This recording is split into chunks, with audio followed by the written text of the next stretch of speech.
I love my country and no go lie. Now inside them I go live and die. I went for an interview. It was a bank interview. And while I was before the panels, one of the questions was, how does a jet engine works? Imagine an engineering graduate going for a bank interview, and the first question that was posed to you. Jet engine work. As we move on in life, no knowledge is actually a waste. Things that we gain, knowledge that we gain, will one time or the other be called out, be needed. What you studied is not a determinant of where you will work. That studying is just a platform. It's a springboard for you to launch. We found out that it's not the grade you came out with in school. We found out that it's not a determinant to how much you do well out in the field. Okay. So that platform is just it. Hard work is a subset of smart work. You cannot be smart without being hardworking. So smart working is a superset to hard work.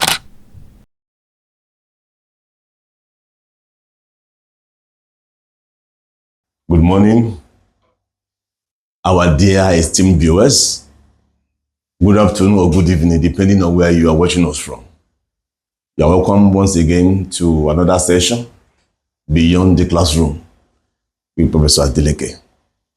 As you may recall, our channel is devoted to helping youth, students, undergraduates, fresh graduates on how to navigate the future through different topics.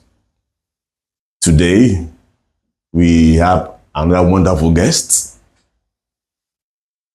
an engineer by training, a banker by profession.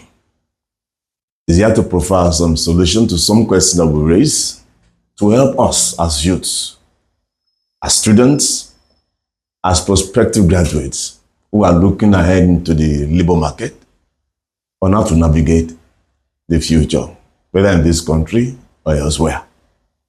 But before we begin, I will employ us to please subscribe, like, and share. Thank you. So this morning, the guest I have is a personal person, it's a friend, as I said before, an engineer by training, a banker by profession. So please help me welcome, or join me in welcoming, Engr Segun Oladejo. Thank you. Thank you. This program this morning. Our anchor, Professor Adeleke. It's good to be here. And good morning, good afternoon, good evening to our viewers. My name is Engr Segun Oladejo, as rightly introduced. Welcome on board. All right. Looking at the way things are generally, I want us to be as practical as possible to help our people out there. They've had theories in class, but I used to be beyond the classroom. Things nobody will teach them in class. Topics that are not part of the curriculum wherever you look at it. I want you to firstly share your experience. How are you able to navigate after graduation from being an engineer by training to becoming a banker by profession? Can you just briefly share your experience with our viewers? Thank you, Prof. It's not far-fetched. There are two key things. Number one is relationship.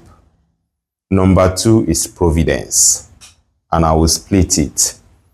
Shortly after I completed my undergraduate studies, in Nigeria, there's a scheme called National Youth Service Corps for every graduate to serve the fatherland for 1 year immediately after school before you begin your life's journey.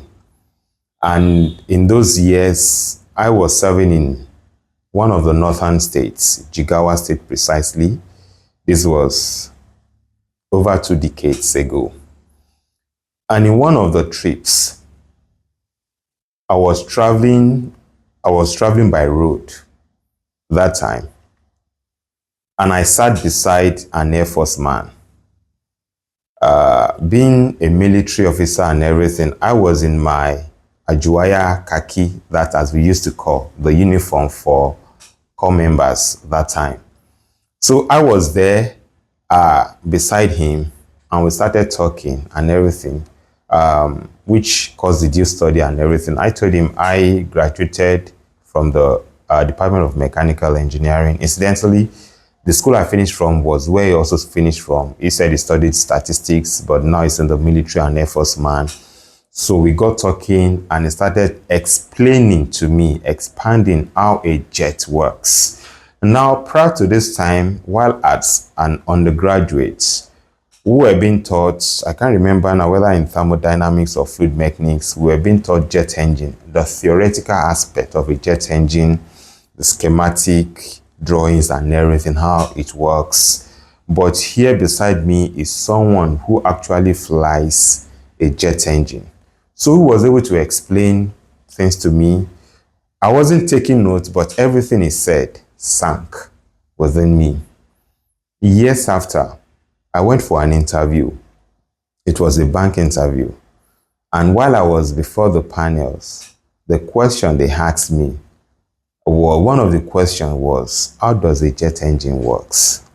Imagine an engineering graduate going for a bank interview, and the first question that was posed to you. Jet engine work. So now, in the twinkling of an eye, I was able to remember my engagement with that Air Force officer. And I was almost automatically able to reel out what that man told me. Even as at that time, I've never flown in an airplane. But then, and that ended me and started my journey in the banking career, because of course, it was as if I was there. I was able to relate. That's one. And then two, while as an undergraduate, we went on an excursion to the Aviation College in Zaria. So while still at that interview, that also came to the fore. I was able to join the two together. So back to the question, if I'd not related with that man and gained knowledge or value from him, this is after graduation, and this also can be taken along the line, even as an undergraduate. How do you relate to people? What value do you gain from them? Yes, I know we're in an age of AI, and why you can be, you can get glued to your phone on the social media and everything. But why that one is good in its own, do you even gain value from it? Do you have something that you can relate with later in life? Or do you even relate to people that in a particular profession, a chosen way, you saw that I like this person the way, and you try to move closer to the person to gain value from them? The second one is providence. I was just a corps member serving the fatherland. How will I have known that 2 years after this question, what will earn me the first job in the banking industry? That's why I said that providence also comes into that. Thank you. Wonderful. Some things I pick from the narrative he just gave. As we move on in life, no knowledge is actually a waste. The knowledge of the jet engine at that point in time was not what you needed, or was for your future. Meaning, as we move in life, things that we gain, knowledge that we gain, will one time or the other be called out, be needed. Definitely. The second thing I pick is relationship. I tell my students, especially at the final year level, don't just know people, don't just know book, know people. Relationship is key. Relationship is key. One of my former students was telling me something, was it yesterday? He had graduated over 10 years ago. Was it mean that his mother needed a surgery? He didn't have the money. He just called one of his former classmates. One of his former classmates. Just send the account immediately. More than the money required for surgery, the guy provided. Not loan, but dash, because of what? Relationship he had formed while in school. Now, fine, that's good. Provide that. Now, how do you want to now see coming from that your angle? I don't want to advise someone studied this particular program and is going for this particular profession. I don't want to bring it together. I see my 5 years in mechanical engineering. Eventually, I'm becoming an actor. I mean, in Hollywood. How do you marry the two together from your own experience? All right, thank you. In life, there are many things that come along our ways, and what we do with them matter a lot, especially in our context in Nigeria. As a fresh graduate, apart from what the society or your immediate environment places on you, there is an internal pressure as well on my colleagues have started working. My colleagues are doing this, my colleagues are doing that. My friends whom we graduated at high school together, at the college together, which you call university here, they are already working for themselves or they're already doing well for themselves. So apart from the societal pressure, there's also an internal pressure that comes with that. But as an individual, you need to know what you need to do. Set yourself apart. Know your strength. In business, there's something we call SWOT analysis. You know your strength, your weakness, the opportunities you have, and the threats. So, but for individuals, and then what I would rather advise is that working now, what you studied is not a determinant of where you will work. That studying is just a platform. It's a springboard for you to launch. I listened to the previous podcast that we had, and the guest was speaking about school is not a scam. Actually, that's the platform you need. Now, when organizations are looking for fresh graduates, they are looking for executive trainees to fill up vacant roles. What you study, it's not limited to whatever you study, but they just a graduate with this class. Some don't even give class again. We need a graduate because what you study in school, we found out that is not the grade you came out with in school. We found out that it's not a determinant to how much you do well out in the field. Okay. So that platform is just it. Now, to overcome this internal and societal pressure, what I do advise people is that whatever your hand finds doing, do it well. If you see this organization, yes, it's a blue chip company, it's an international organization. I don't know the way, I don't have the wherewithal or something. But even at that, just put in the sickle for harvest. Put in your best. Even go there, even if it's only to have an exposure to how an international organization, how they conduct their interviews, apply, so that by going there, you are not just going to test your own, to spew out what you have or to test your own knowledge. You're also going there to gain something from the setup, whether virtual or physical, from the interviewers, the kind of questions that they pose to you, so that even if you don't do well at that first one, you are armed with experience for another one. So that's what I normally advise the younger generation, that, okay, just apply first. I was still speaking with someone in my local church. Did you apply for this? No. Did you apply for that? And I said, why? Are you scared? There's an opening in the military. There's an opening in the paramilitary. Just go there first. Even though you might not be picked, but that will have formed an experience for you for the job that you will later do. Now, coming back to my own experience, I never wanted to work in a bank. I tried everything to practice my engineering, but every known way was blocked. The only ones opening for me was banking, which I detested while I was growing up. And I was like, it was sort of egoistic. How will an engineering graduates now be doing accounting without casting aspersion. Now I'm in the profession now, so I have deep respect for people in that, in the banking and finance profession. But then we have this warped identity then as undergraduates. But coming out, and you see that one organization, one industry is ready to put food on the table, to keep body and soul together, then you launch in. You put in everything in you to make sure that you come well. One of my friends, who is late now, Engineer Oladejo, while we were still undergraduate, we always say, whatever you do, do it well. So that has formed a mantra between us that if I'm doing anything, I'm doing it well.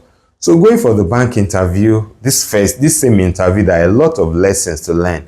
One of my classmates that finished together mechanical engineering was also there. He had his own before mine. So when he came out, I was asking him, engineers normally call ourselves that time, how was it and everything?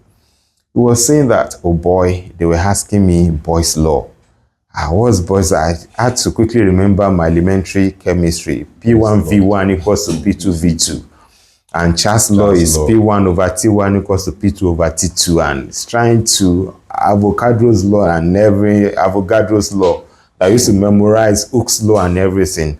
But when it got to my turn, I was asked how a jet engine works. Because that thing already prepared me somehow.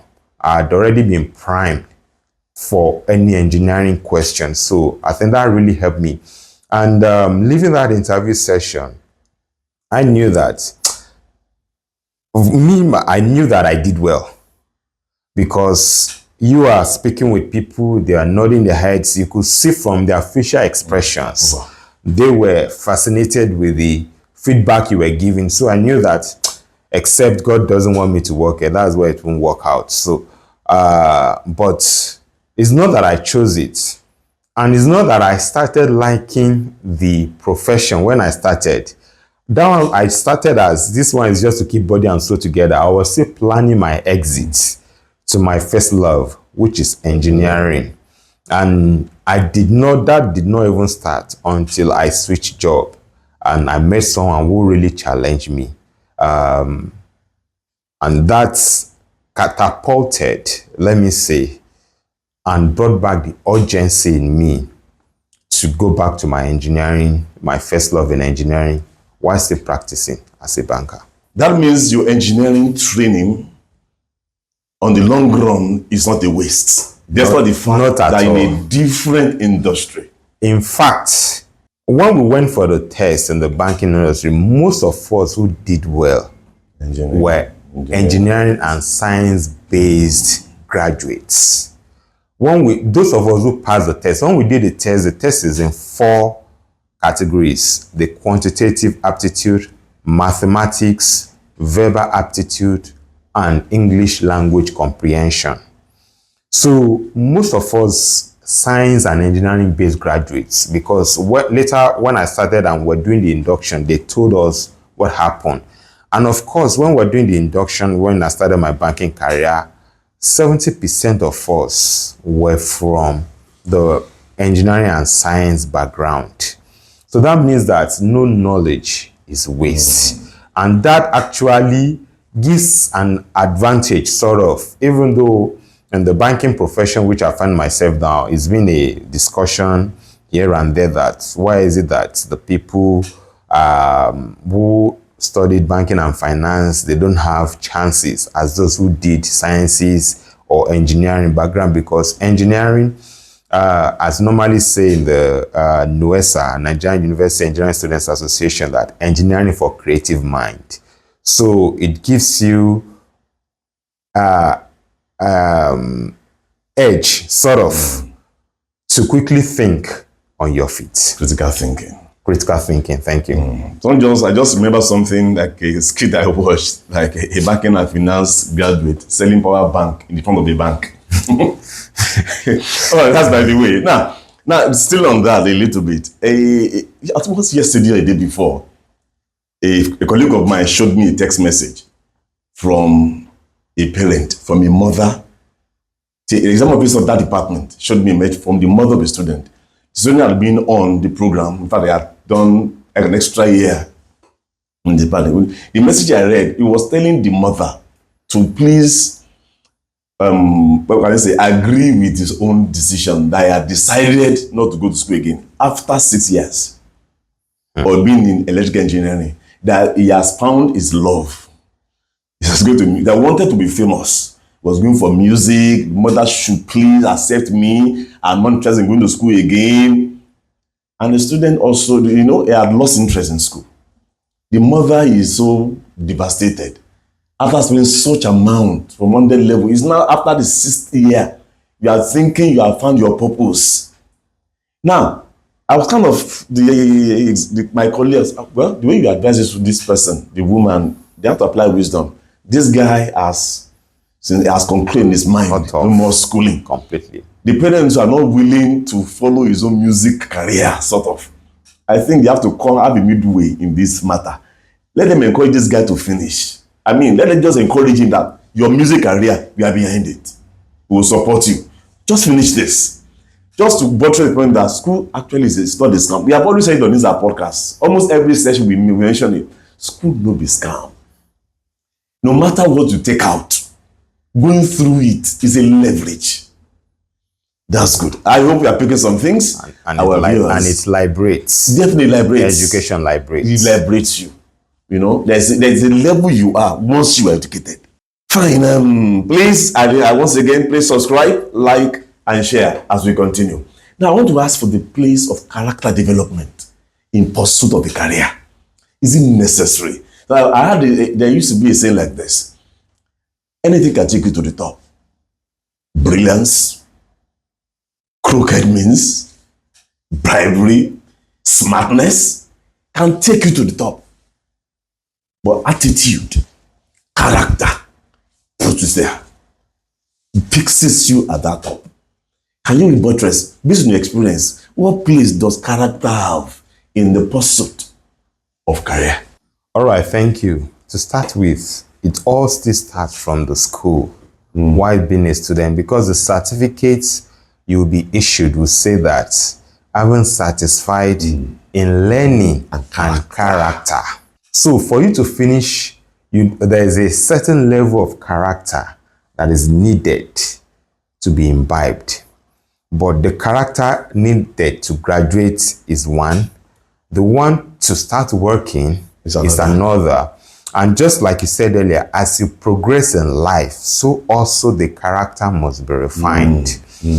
At a point in our country, Nigeria, a man was nominated to be a minister, but was stepped down because of his character. A minister of the Federal Republic of Nigeria, but was stepped down by the House because he, according to them, has a tainted character. So it's not only that keeps you there. Character, a refined character, can take you to places. And when you talk of character, there's something we call strength of character. And that strength develops, or the character develops as we progress in life. What you need to start a course is not what will keep you going, and is not what will make you reach the top. Character development comes in various phases. Do I still want to remain in this line? What do I need to imbibe as I climb the ladder? That's an aspect of the character. The CEO, the top executives, what is their lifestyle? Or what are their lifestyles? What do they do when you're opportune to be in a meeting with them? What is their demeanor? How do they relate? You begin to build your character in that line. Another thing is, if you still want to pull out from where you are and you are thinking of something in mind, that thing you need to go back. What do I need to do differently? Like I shared the other time, let me now say this. I switched job. when I got to another organization, which is also a bank, I met someone that we went to the same school. I was in 200 level, mechanical engineering. It was in 500 level, the final year, agric engineering.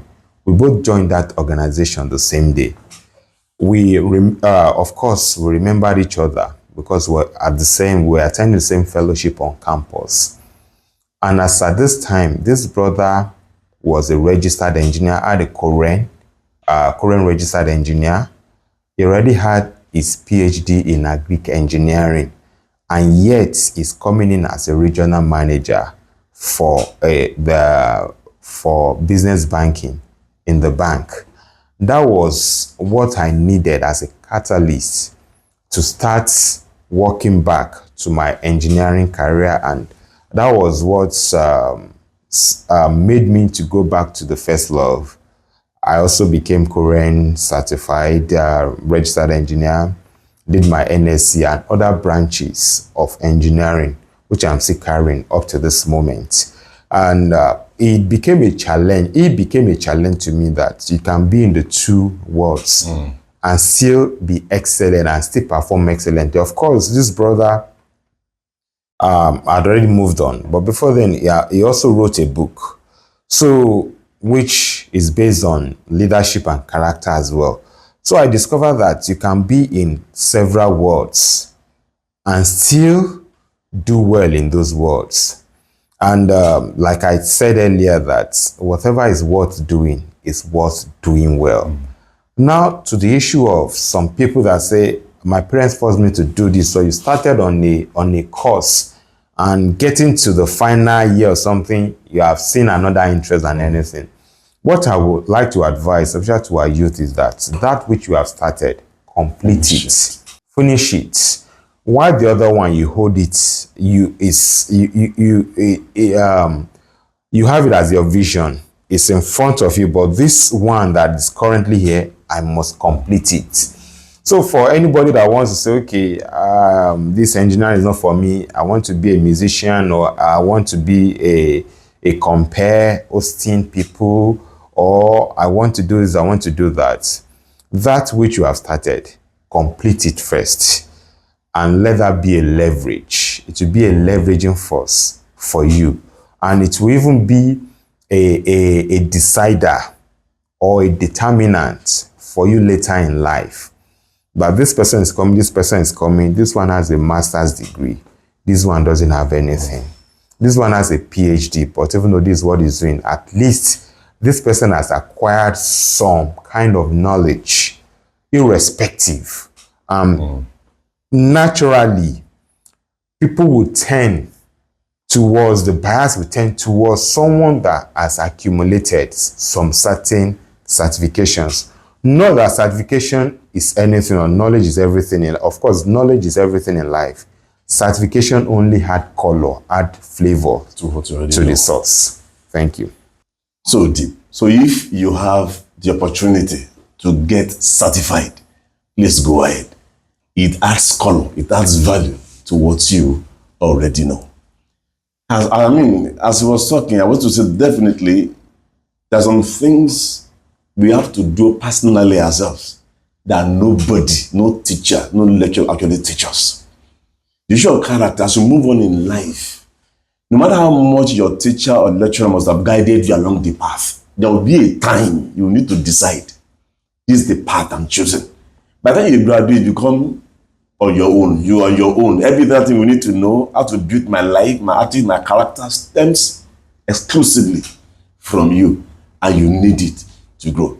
Also, on the issue of not completing what you have started, Yoruba say something, they will say, Alashe Parinu Manki, Manki Alashe Pati.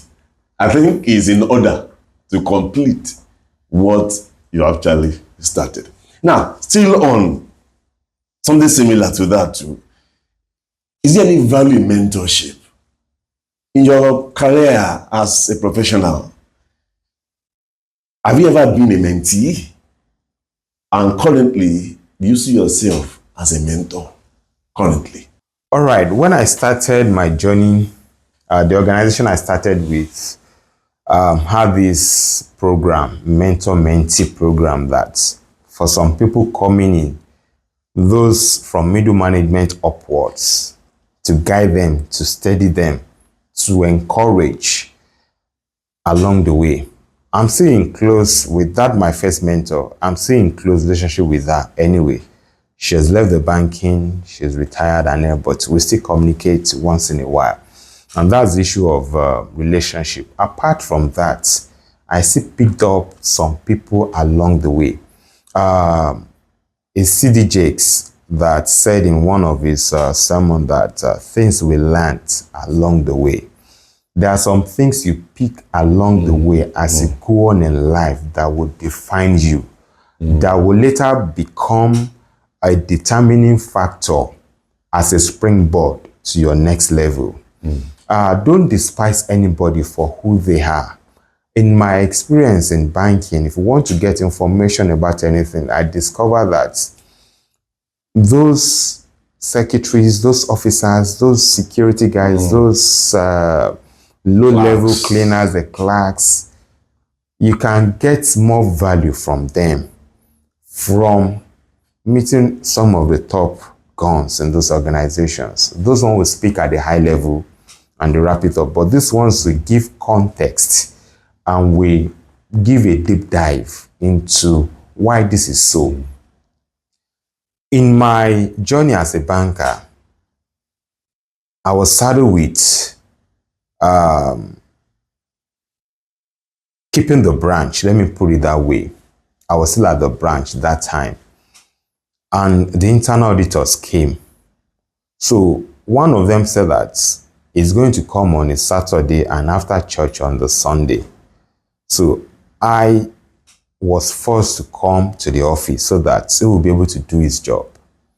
But while with him, he sat me down and he was able to give me insight as internal auditors. This is why we do this. This is why we do this. It was the one that made me realize that if you know why behind anything, you'll be able to know how to approach it. So, and every organization I've worked after that, that thing had been my guiding path. Why do we even have this in place? Why do we have to do this? We are talking about mentorship, but that is an indirect mentorship. And because I had to sit with him 2 hours each day for those Saturday and Sunday, while he was doing his work, he was explaining what he's doing and why he's doing that. All the reports he's generating, or I helped him to generate, that I put for him as well, the right I had at that time, it was telling me, and he was bringing those reports together. See, this is here, and I could check the summary here, but the details are here and everything. That expounded my horizon. And it became useful later in life for me, because if I have to engage people internally, I will be asking them questions. Why? So if we have this, how then? So in mentorship, which I think is becoming scarce in the upcoming generation, I want to be on my own. I don't want anybody to dictate for me. Nobody is dictating for you, but what you learn from people, what you hear from people, will help you. We talked about character development earlier. We help shape your character later in life. So the issue of mentorship can never be overemphasized. Some organizations are deliberate about it, some do not, but as an individual, like I said the other time, you see an executive which you like the way he works, you like the way he does things and everything. I was reading online one of these days, a while ago, one of the organizations that I once worked, the current GMD. This person said that this man, I like him from afar because he will come for mass at, is it 5 o'clock, 5 a.m. or 6 a.m.? I can't remember the time. And this man will come in his suit, tie, ready for work early in the morning. While some people will come for mass that time, they will go back home to freshen up before they go out. This man was already dressed for work while coming for mass. And that man is a GMD of an organization, group managing director of an organization currently. So what that tells is that someone has seen someone as a mentor on how to behave in life, that I must be an early riser to do things. Although I know that we are different, some are nocturnal in nature, some are early riser and all the likes, but you see someone who dresses sharply for his job. So mentorship, whether directly or indirectly, can never be overemphasized. For the youths, for the upcoming ones, be deliberate about getting mentored. Not necessarily for the immediate, but you never can tell what that thing will do for you later in life. Thank you. Very important. Mentoring is an indispensable tool for any life-thinking person who needs to move up, who needs to expand, who needs to progress, because you cannot say you know all. There are things we glean from people as we move on. We glean it as we move on. There are things we just scratch, point to point, and long run becomes a big deal. So that's a very wonderful point that actually either we are mentees or tomorrow become mentors ourselves. Things we have learned over time will be what we are going to also pass on to people in mentoring them. That's a very good point. And I hope our viewers, you are picking one or two things. Now, Engineer Oladejo, there's another thing that's common today. So people tend to tell us, hard work is old school. Smart work is the in thing. And that invariably is encouraging laziness or laxity. Don't have hard work. No. Smart work. Your experience, what can you say to this? Hard work, smart work. Personally, I believe if you are not hard working, you can't be smart. So please, what can you say? Thank you. Your experience. I would have loved to express this mathematically, that hard work is a subset of smart work. You cannot be smart without being hardworking. So smart working is a superset to hard work when we talk about our elementary sets in mathematics. So now that you have a superset, which is smart work, if anybody claims to be smart and not hardworking, It's fluke. exactly, that one is nothing. It's nothing at all. In becoming smart, you put in hard work. If you've not put in the hard work, your brain will not instigate you of better ways, smarter ways to do these things. And that's the smart part. And that's the smart part. You cannot just jump from nothing to being smart. No. There's a path in life, no vacuum in life, and the path in life to success in life is not a snake and ladder thing. You can't jump. You must trod the path. So in becoming smarter, hard work must have been put to work before you become smart. So simply, hard work is a subset of smart work, or smart work is a superset to hard work. Thank you for that concise and precise distinction. Now, as we're trying to round off today's podcast, I want us to look at Nigerian culture. What advice would you give the Nigerian youths? Literally, most Nigerian youths have lost hope in Nigeria. To be truthful, there's no youth you talk to today about this country that believe anything can come out of it. Well, do you have anything? You are still in Nigeria. I'm not sure you are thinking of Japai. But currently, as of this morning, March 7th, 2026, you are still in Nigeria. Is there an advice you can give our youths? Those that have lost hope of this country. Do you think there's hope for Nigeria? Looking at the way things are politically, demographically, is there any hope for this country? For the youths especially. All right, thank you. Some of us have decided not to japa. Not that there are no opportunities, but because we still believe in this project called Nigeria. While we were younger, during Independence Day, there's a song we used to sing those years.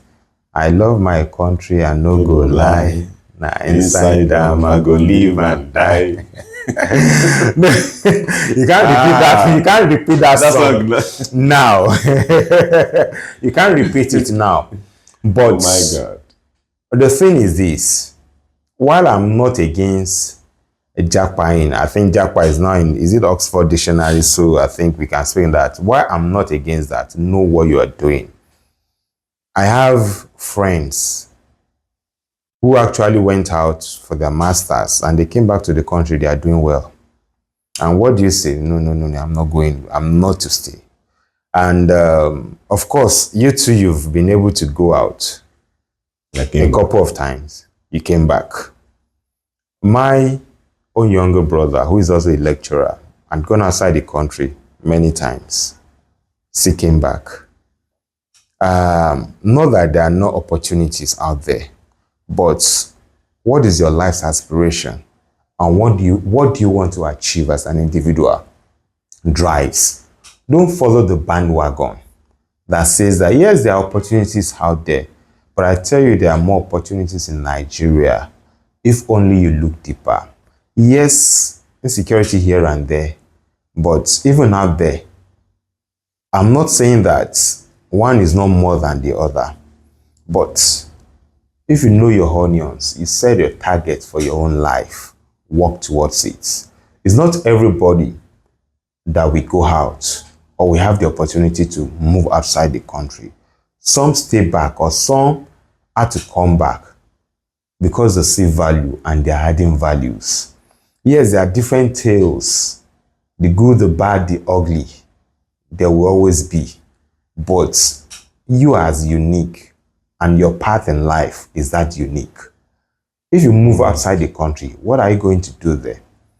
Will that bring you to the dream you have as a young boy, as a young girl? Will that bring you to the pedestal you've always walked towards? Yes, things may happen that would distort the trajectory of life. But even those times, in as much as you are still alive today, those ones are still a learning path. So what I will advise each and every one is that do not follow the bandwagon. If you are going out, know what you're going out to do. Know what you need to, what you aspire to achieve, and achieve it. We have people who had gone, traveled out of the country and are doing excellently well in their chosen profession. Yes, good. That's your path. But you, is that your path? Does it resonate with what you've been dreaming all along? So, in summary, just choose your path and work towards it. Do not because so person is going out. All my friends, when we started, I was talking about the peer pressure, both the internal and external pressures. We should not be pushed by those pressures. And let me wrap up by saying that in all your ways, always put God first. That is paramount. In our culture here, in our Nigerian culture, we take God. I personally, that's what has helped me anyway. I wouldn't do anything without consulting God. If God himself not do a thing without telling his prophet that he made in his own image, so how will I do something without taking dressing from God? Let me put it that way. To know that, is this your will for me? Should I go for it or not? Something might look attractive at the face value, but the end thereof, or what you go through, might not be palatable. This is where providence comes in, because God sees the end from the beginning. We do not see the end from the beginning, but there's someone who sees the end from the beginning. Why will you not engage in before you even put both legs to test the depth of the water? Thank you. A very wonderful submission there. If you must japa, know why you want to japa. Don't japa because your friends, your family members have japad. So you have to japa. He said that people who have japad are doing excellently well. There are people who have japad, who are regretting and wishing they never japad. They wish they would come back. So please know what you actually do. And a God factor is indispensable in this issue of either traveling out or not traveling out. So our viewers, we getting close to the end of our podcast today. I want to ask if you have any question, any comment on today's podcast. Please comment. Let us have your comment. Let's have your views. Let us have your questions. But your questions will be taken in our next podcast. But by and large, please like, share, and subscribe. So our guest, Engr Segun, we appreciate you for coming. Thank you so Your much. final word to our viewers there. To our viewers there, whatever your hand finds doing, do it well. There's a portion in the Bible which I read in the book of Ecclesiastes, chapter 11, says that cast your bread upon the waters, and after many days thou shalt find it. He said that sow your seed in the morning, in the noon, and in the evening, for you do not know which one will germinate, will come up, whether this or that. Or both. In summary, what that says is that whatever your hand finds doing, don't, because of one profession like mine, it took my pastor to break down my ego to apply to work in a bank. I'm 20 years down the lane now. I'm still a banker. Even though I'm still an engineer and I still practice as a side hustle. But whatever your hand finds doing, please do. Do not withdraw. Apply. Learn skills that will differentiate you. You never can tell when that skill you have learned will be brought to the fore and you will take you to the palace. Permit me to share this from the Bible. There's a young boy named David who then was a shepherd. And along the line, he learns playing the harp, which we can liken to our guitar. And it is, and he plays so well that people like him. It is that skill that he developed that took him to the palace to be playing for the king.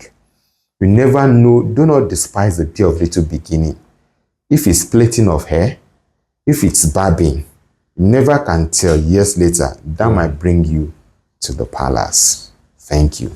When you maybe become barbing for head of states, they have to carry from Nigeria to Korea to go and bow for King Jong-un, to go and barb his hair. Anything can happen. So once again, thank you for watching. See you in our next podcast.